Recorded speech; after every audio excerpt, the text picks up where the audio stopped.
We're making 90-second bread with chia flour. Let's go.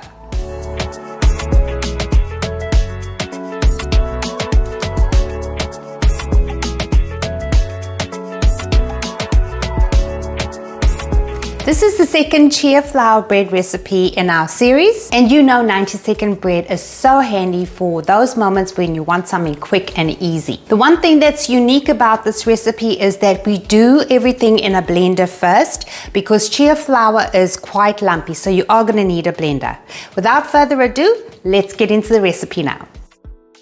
To your blender container, add 1 egg, 1 tablespoon of oil, 3 tablespoons of water at room temperature, a ½ teaspoon of baking powder, a pinch of salt, and 3 tablespoons of chia flour.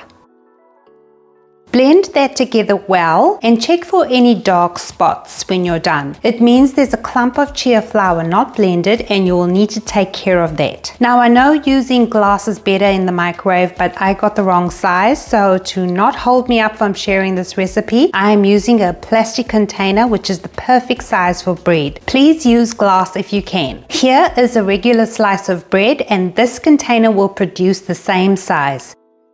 Pour the batter into the container and smooth it out as best as you can by either using a spatula, or you can shake the container until it spreads into the corners. And this is how I got mine, even and smooth.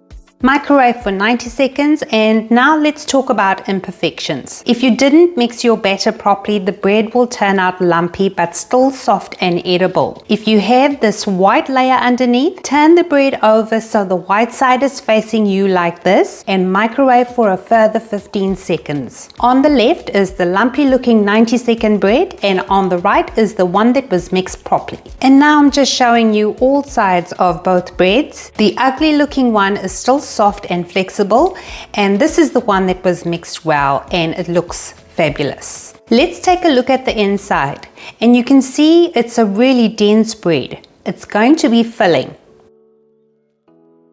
How does it toast? Well, I normally toast my bread on setting 3, and I would say you need it at setting 6. But for this test, I have it on 5. And here you can see the result. I would say it's a very lightly toasted bread. And now we have learned that it would be hard to burn chia bread toast.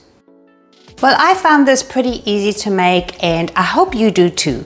Let me know what you think if you get to try it. Thank you so much for watching. Stay safe and be well.